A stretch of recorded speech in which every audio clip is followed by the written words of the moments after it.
Welcome to ultimate goal. मेरा नाम है शमायल सिंह। आपका स्वागत है अल्टीमेट गोल में। क्या, कब, कहां और कैसे। दोस्तों, यह जानने के लिए कि कल क्या हुआ था, हम रेडियो सुन सकते हैं, टेलीविजन देख सकते हैं या फिर अखबार पढ़ सकते हैं। साथ ही यह जानने के लिए कि पिछले साल क्या हुआ था, हम किसी ऐसे व्यक्ति से बात कर सकते हैं जिसे उस समय की स्मृति हो। लेकिन बहुत पहले क्या हुआ था, ये कैसे जाना जा सकता है? आज हम इस वीडियो में यही जानेंगे। अतीत के बारे में कैसे जानें?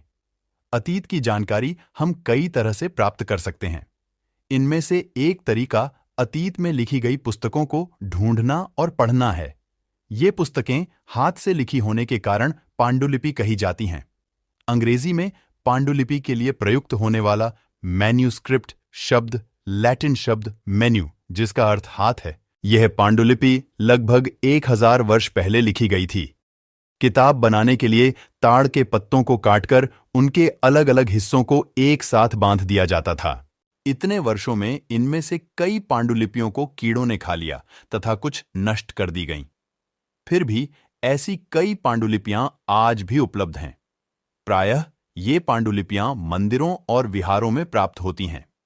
इन पुस्तकों में धार्मिक मान्यताओं व व्यवहारों, राजाओं के जीवन, औषधियों तथा विज्ञान आदि सभी प्रकार के विषयों की चर्चा मिलती है। इनके अतिरिक्त हमारे यहाँ महाकाव्य, कविताएं तथा नाटक भी हैं।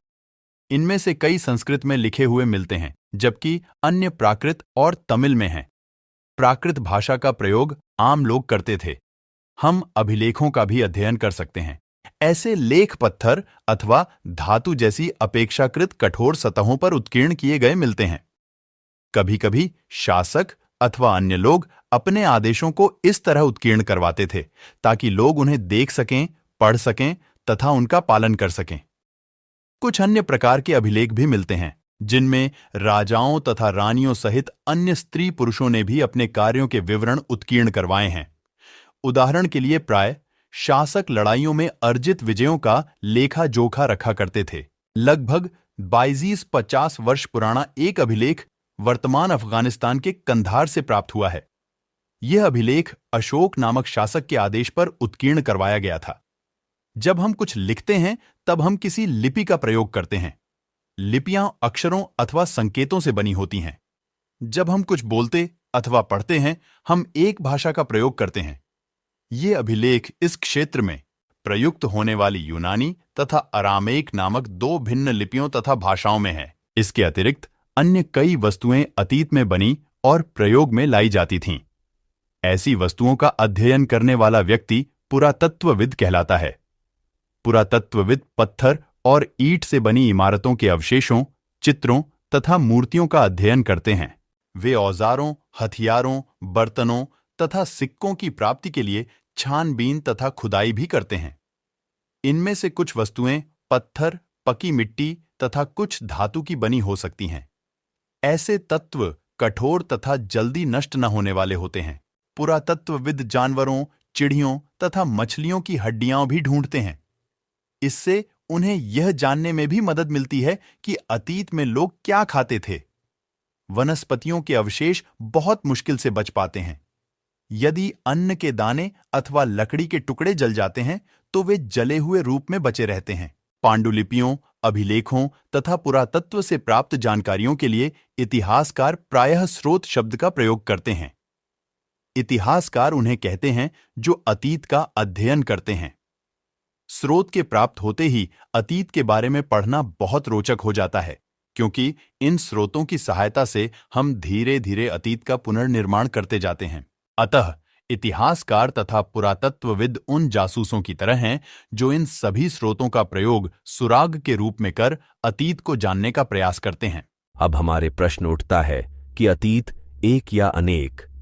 तो चलिए जानते हैं। अलग अलग समूह के लोगों के लिए अतीत के अलग अलग मायने थे। उदाहरण के लिए पशुपालकों अथवा कृषकों का जीवन राजाओं तथा रानियों के जीवन से तथा व्यापारियों का जीवन शिल्पकारों के जीवन से बहुत भिन्न था, जैसा कि हम आज भी देखते हैं। उस समय भी देश के अलग अलग हिस्सों में लोग अलग अलग व्यवहारों और रीति रिवाजों का पालन करते थे। उदाहरण के लिए आज अंडमान द्वीप के अधिकांश लोग अपना भोजन मछलियां पकड़कर शिकार करके तथा फल फूल के संग्रह द्वारा प्राप्त करते हैं। इसके विपरीत शहरों में रहने वाले लोग खाद्य आपूर्ति के लिए अन्य व्यक्तियों पर निर्भर करते हैं। इस तरह के भेद अतीत में भी विद्यमान थे। इसके अतिरिक्त एक अन्य तरह का भेद है। उस समय शासक अपनी विजयों का लेखा जोखा रखते थे।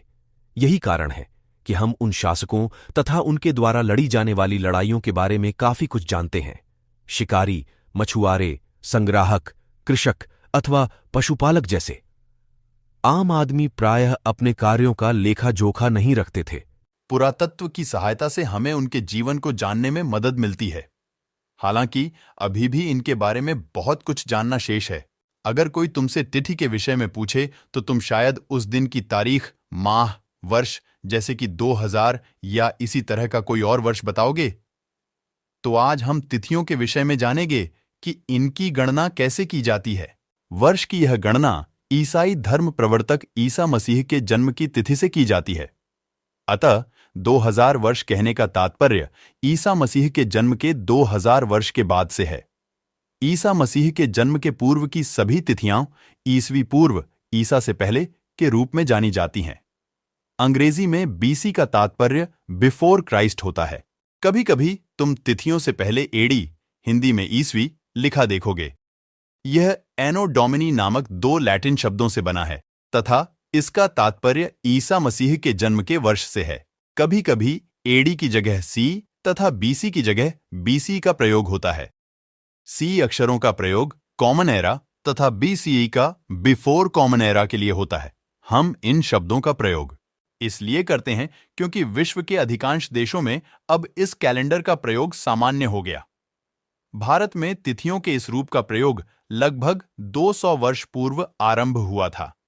कभी कभी अंग्रेजी के बीपी अक्षरों का प्रयोग होता है जिसका तात्पर्य बिफोर प्रेजेंट, वर्तमान से पहले,